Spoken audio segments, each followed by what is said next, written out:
There are some who will say that they can have joy without religion.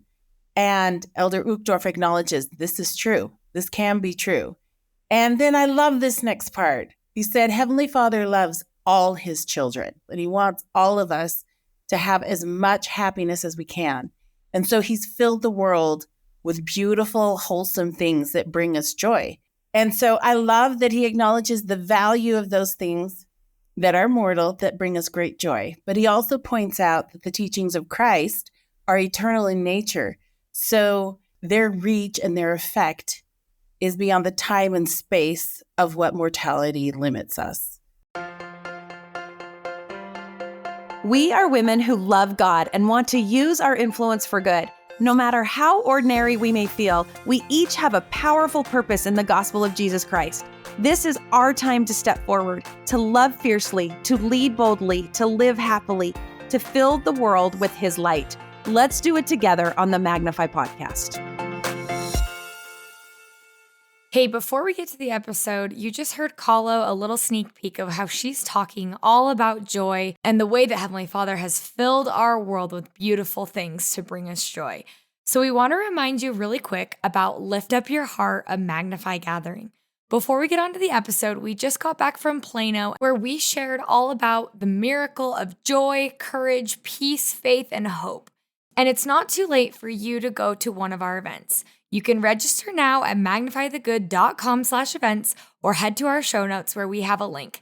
And don't forget to enter the code podcast10 at checkout where you can get $10 off per registration. This is a perfect event if you're feeling like you need to reconnect with Christ, enjoy the company of women just like you, and be uplifted by inspiring messages and conversations. So again, head to the link in our show notes to register now.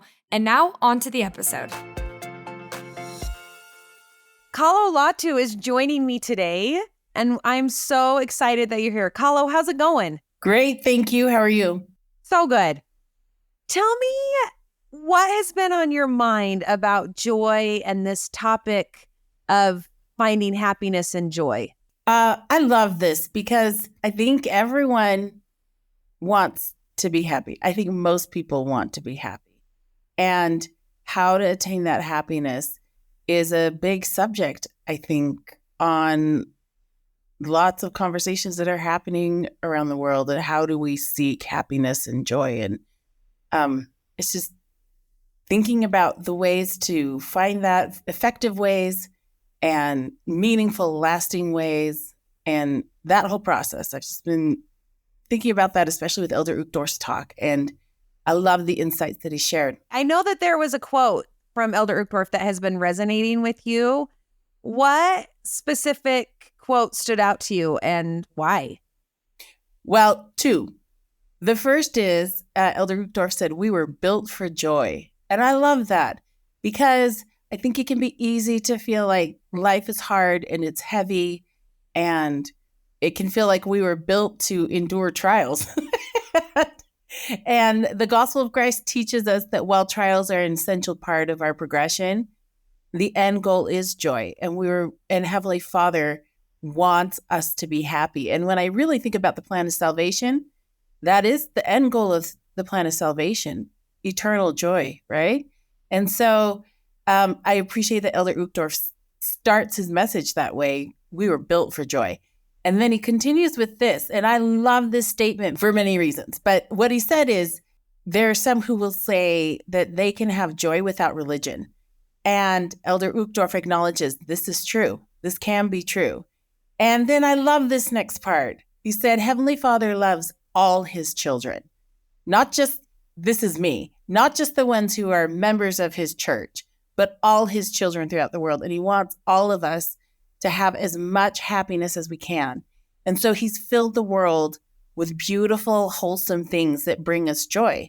And I just love that. I love that sentiment that Heavenly Father is aware of all his children, both in and out of the church. I think about the things that I've spent a lot of time on in my life. I'm a musician and I love music. I just love it. And it does things for my soul and my happiness that nothing else does. It just speaks to me. And I've spent a great part of my life developing skills to help me use music as a means of expression. And it's actually how I make my living. So I've spent a lot of time doing it. And so when Elder Uchtdorf makes that statement that the Heavenly Father's filled this world with beautiful things, I totally understand that, because music is that for me. And other things. I mean, that's a big thing for me that I've taken lots of time and effort to. But there are also, lots of little things. I love eating out at new restaurants. I like trying out new recipes. I love pickleball. And I love hanging out with friends and doing things. And all of those things bring me joy. But Elder Uchtdorf continues and he says, all of these things that Heavenly Father filled the world with, they are mortal in their creation. So there is a limit to what they can do. And there will come a point where they cannot satisfy the needs that we have, because they're mortal, right? And there's nothing wrong with that. But and it doesn't mean that they don't bring joy, because they do. Oh, absolutely. And I think about I thought about this a lot. I think about times in my life where things are really hard. And all the things I've named for you, I did turn to those to try and make me happy, right? And they don't quite do it. They can sometimes give you a little bit of respite, but they don't bring peace, right? Which is something, because they're not lasting.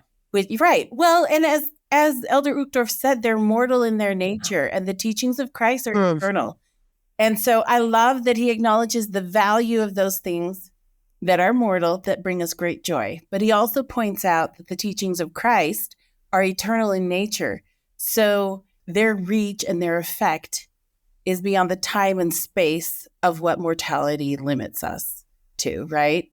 I like this idea that he has more to give, right? It's not just that these can't bring joy, because they can, but they aren't lasting, and there's more. It's not right? There's more. Right. He has so much more to offer us. Well, I've thought about this a lot, because I have many non-LDS friends, and I have many friends that have left the church, and that has not diminished my love for them or the strength of our friendship. But I have thought often about, what is my reason? If the moment were ever appropriate, why would I say, come back?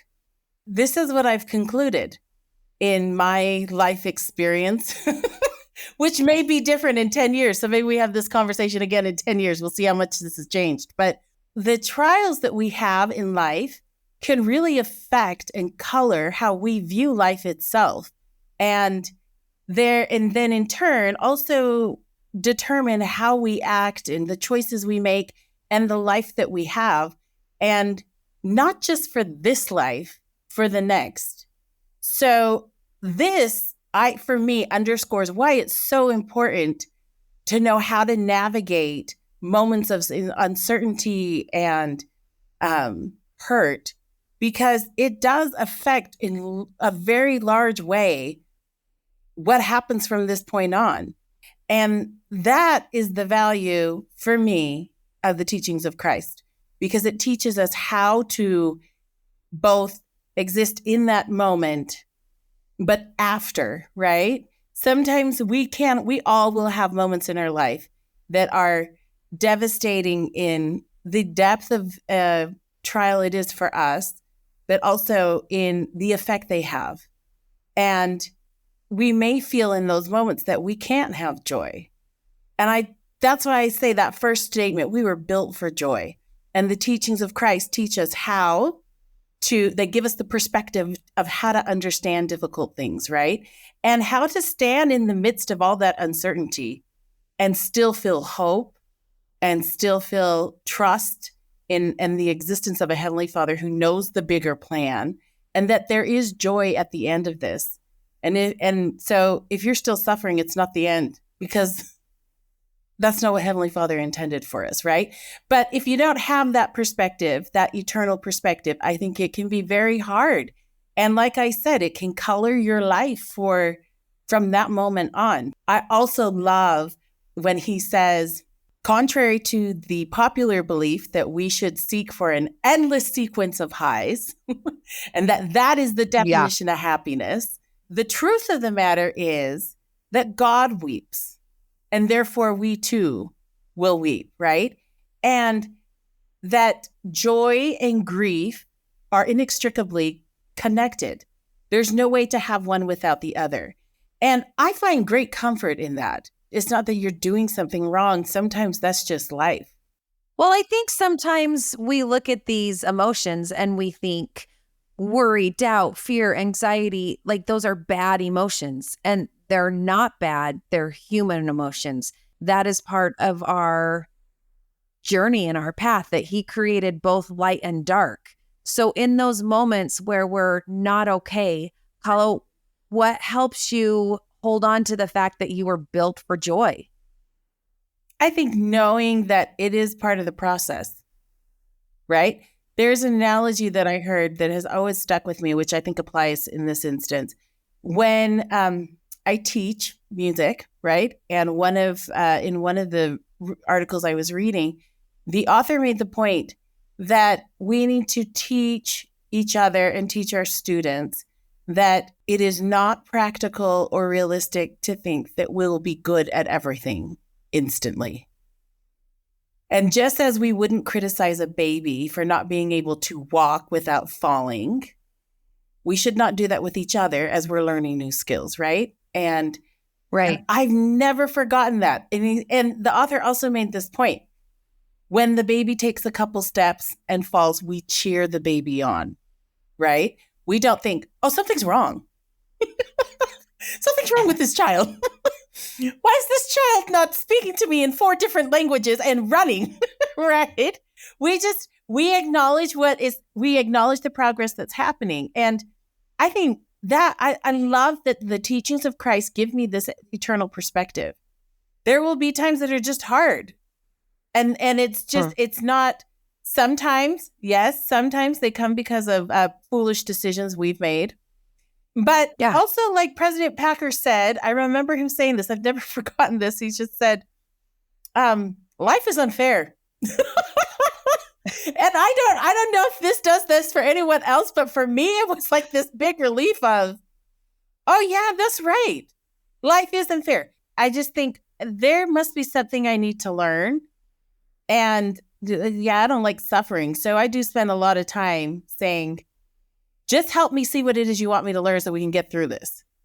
This doesn't need to be prolonged. I'm willing to be obedient. Let's just end this, right? And things don't always happen like that. But I do know that knowing things like Heavenly Father exists, that he is who he says he is, he can do what he says he can do, gives me great faith to know that, yes, this is hard.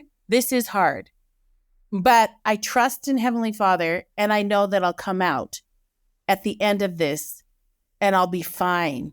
And not just fine, I'll be happy. There is joy at the end of this. There's no joy now, but that doesn't mean there won't be joy later. And for me, that's enough. I know that for others that may not be, but for me, it's enough to know who God is and what he can do and how he feels about me. And I know that's not, and here's the thing, I know that's not the way it is for everyone. I acknowledge that. Right. And all I can say to that is, God being who he is, I know he can speak to the concerns that other people have. I don't know what they are. I don't even know how to solve them. But I do have complete faith that if they'll take it to Heavenly Father, if they'll take their concerns to Heavenly Father, he can specifically speak to the concerns in their heart that they may not even know how to enunciate, right? But the end point is what Elder Uchtdorf says. We were built for joy. So there's no need to go through life and think that God hates you, that the hard things that are happening to you are a result of someone not loving you, right? The Heavenly Father not loving you. Yeah, you've quoted that one line a lot, which I love, that you were built for this. So why is that so important for you? Like, what changes in your heart when you think I'm built for joy? that's so important because sometimes people will look at the commandments and the teachings of Christ and think this brings nothing but misery. There's so much restriction, and I would just be happier if I didn't have those rules, right? And another one of the lines that Elder Uchtdorf quotes, he paraphrases a popular country song, and he says, in explaining why, even though so many people want to be happy, why are so many not happy despite their endless pursuit of being happy? And he quotes this Because we're song, and he looking says, for joy in all the wrong places, looking for joy in too many faces. right? Yep, that one. Right. And I think that's so true. This is why I keep saying we were built for joy. Those commandments and the teachings of Christ, while they are restrictive, their end goal is to bring us the maximum amount of joy that we can have. I think that is a fascinating thought because, the fastest growing religion is irreligion. And also, I just looked at this study, and there are more adults who are claiming that they are unhappy in 2024 than they were in 2023 and in 2022. So if the fastest growing religion is irreligion and our happiness is declining, what about the teachings of Jesus Christ bring lasting happiness for you? Well, perspective is everything. Perspective is everything. I heard this once. If you look at a certain object and it's right in front of your face, it's the biggest thing in your line of vision. Nothing is bigger. You take 5 steps back and you see it in context, and then your ideas and your perspective of that object are completely different. Because in that moment, you can feel like there's no joy in the world, right? I agree with Elder Uchtdorf. Everyone's going to feel them. There's no escaping it.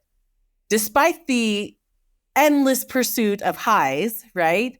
There's no way to escape that. That experience is just part of being alive.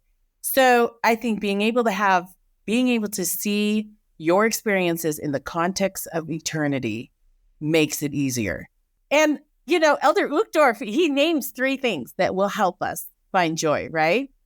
And one of them is seek for joy. He says, you will find what you are looking for. Have you had an experience trying to find the joy? Oh, yeah, lots. Every time I'm unhappy. And I think that, and again, I'm going to say this works for me, but I understand that my experience and my personality is different from everyone else. But the one thing I think we can have in common is where we turn to find joy, right? I'll say there are times when it just is difficult to seek those right things, to seek the joy, to find the joy in the middle of difficulty, and doing things like going to church, even if you don't want to. I always say, just go. And even if you take a nap, as the Elder Uchtdorf has said, no sleep better than church sleep. Than a church sleep. And just get yourself to the temple, put yourself in places where God can speak to you. Sometimes when we're suffering, we're just so consumed by the weight of that experience that we don't allow any other influences to come. We don't allow for the Spirit to come to us. But for me, those things work. Going to church, going to the temple. And then one of the 3 things that Elder Uchtdorf says, in addition to seek, is to also share and serve. And I can testify to the truthfulness of that teaching. Tell me why, because I think sometimes that can feel overwhelming when maybe we're in the thick of it. The thought of having to go serve someone else when we can barely make it to the next hour. Yeah. So what does that look like for you? And you just said you can testify to the truth of that. So tell me why you feel so passionate about that. Well, okay. Sometimes friends will share with me that when they think of service, they think of big things like make dinner and take it to someone. That's big. Even That is just going big. to Costco and buying a chicken and salad and rolls is big. You got to drive to Costco, right? But Elder Uchtdorf makes the point, it doesn't have to be big. It can be as simple as sending a text or smiling at someone, right? Or, maybe you let that obnoxious driver come in, even though they don't deserve it. And you don't have to yell Right. at them from the front seat. The front seat. maybe, or even just saying a prayer for someone. I mean, here's something that I've done that this little action, like, genuinely makes me feel better. But I love that you can put people's names on the prayer rolls from your phone. It takes about 20 seconds. And your ministering sisters, your siblings, your family members, your just people in your circle of interaction, you can put their names on the temple roll. And in that very simple act, you are expressing love and giving service to someone because you're thinking of them and you want good things for them. Sometimes sending a text to my ministering sisters just to see if they're alive. I think I actually even say that. Are you alive? But I mean, those little things, I don't know the science and I don't know the reasons behind it, but that little action is enough to just make me feel better. It's a release, and for me, it absolutely shifts my perspective. President Nelson has said that every person who has made covenants with God has promised to care about others and serve those in need. And if it's a covenant with God, love people, then it's ultimately designed for what we are built for. And Elder Uchtdorf says we're built for joy. And so all of our covenants are helping us achieve what we're built for. I know there was one time a few years ago where there was a lot of heavy things going on around us and in the world and in work situations with my husband. And we would talk and sometimes it just got really negative. And so my husband and I made this pact. We're like, okay, let's try for the next 48 hours. And we're only going to talk about the good things. We're going to seek for the joy. Right. And I thought, that's going to be easy. But it was challenging because he was always my go-to person. And we'd always kind of stop and then talk about positive things and the good things about our children, our lives, our jobs, everything. And it was amazing in that 48 hours, kind of what switched in my head. And Elder Uchtdorf is saying that it's the little things, it's seeking for it, it's serving others and drawing near to God. And those little things add up. And I just want to know, Kalo, how do they add up for you? Well, one of the things I love about your story is that there are some that have a misconception that they've got to do big things all the time. And that just causes us to run faster than we're able, which we are warned against doing, right? Don't do that. And just do little things like be nice. Set a goal. I'm going to be nice. Sometimes that's not so easy. Maybe just smile. And but also because, I think of things in my life. One of the things that I've had hard things happen to me, as I'm sure many have. And, sometimes maybe I didn't handle as well as I should have. But overall, I think that things that what's made it easy for me is that I had parents who taught me very early to do the little things consistently. And I would say that that's, if I were to share with someone who was unhappy how to find joy, here are these little things you can do, like draw near to God, however that is for you. Pray, read your scriptures, go to church, and serve others and look for the good in your life. You do little things like that every single day, and the collective effect is what pulls you through. It keeps you close so that God can speak to you, so that the Spirit can speak to your heart and teach you, right? This principle of a pattern of consistent small acts is not one that just applies to gospel eternal principles. It's one that applies to life. I mean, that's exercise. You can't go run half a marathon and think you're going to be at your ideal size.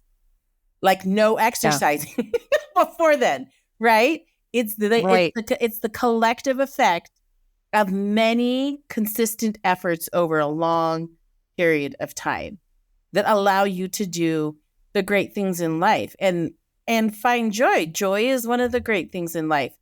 I'll share this because this has been meaningful to me. I've seen part of the beauty of being in a community of disciples of Christ is you get to see people at different paths on this journey, right? Those who are new and those who've been doing this over 20, 30 years. And I've been blessed to be surrounded by leaders and other members who've had lifetimes of services, right? Service. And so when you ask me, how does service bring joy to you? Well, I'll share this. So often, I didn't understand this when I was younger, but I understand this now. Often, the most meaningful service we can do for others comes at the most inconvenient times.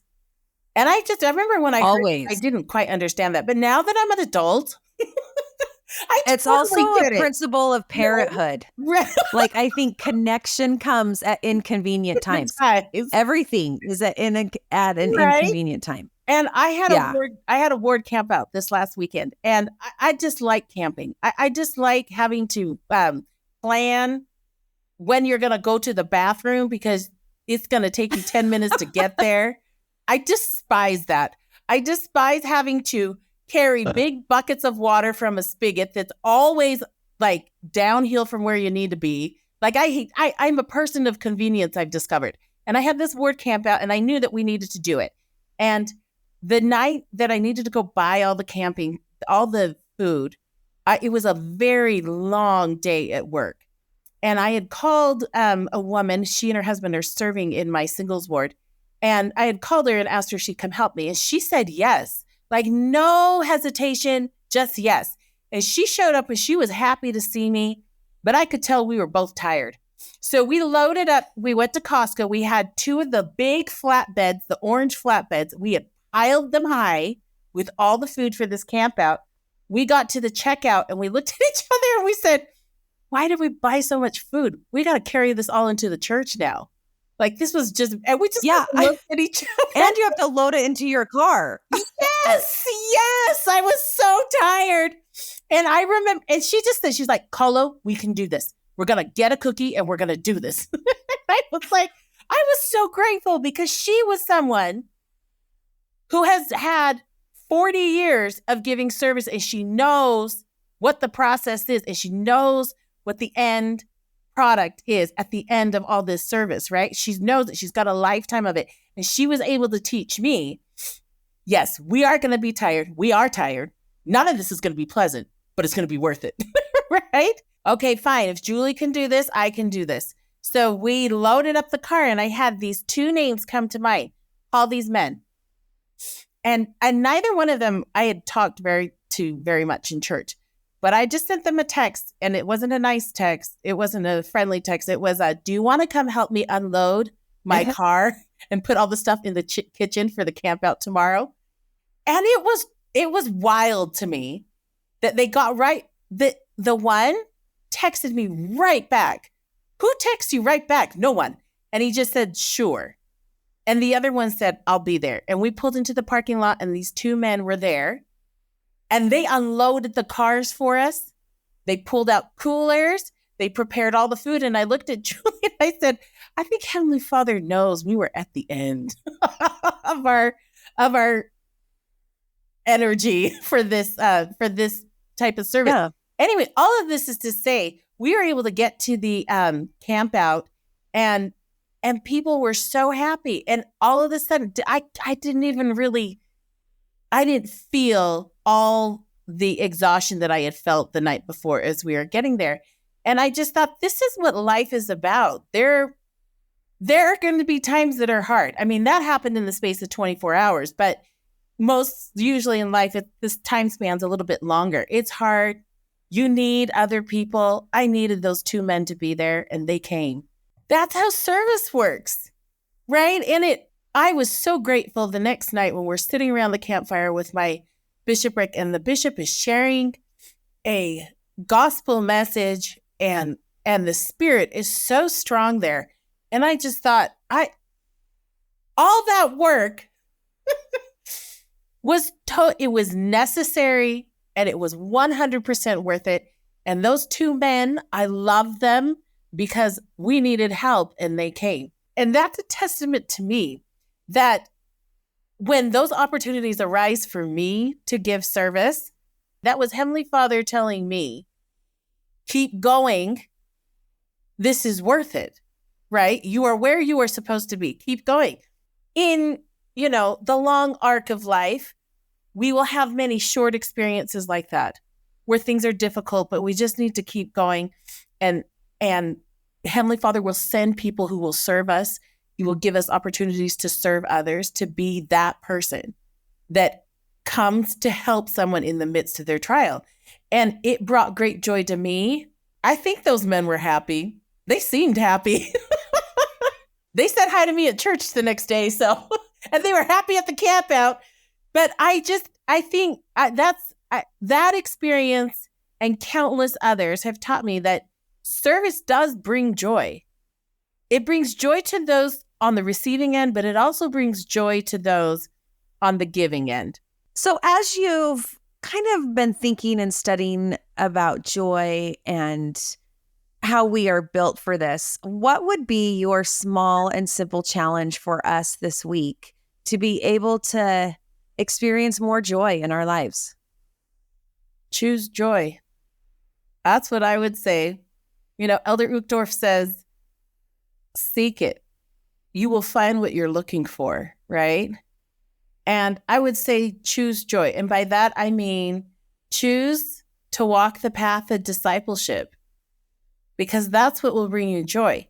Like we explained earlier before, there are many things in this world that are beautiful and that bring us joy. But the eternal lasting ones are outlined and taught to us through the teachings of Christ. Thank you so much for being here, Kalo. I love that idea of choosing joy. And I think collectively, if we can collectively choose and search and find the joy, it always is helpful for me when somebody else is noticing the good. My brain kind of has a tendency to start noticing the good. And so maybe we can do that for each other this week and join in on the conversation at Magnify Community. I'd love to hear how you find joy in your life. Come on over to Instagram and share.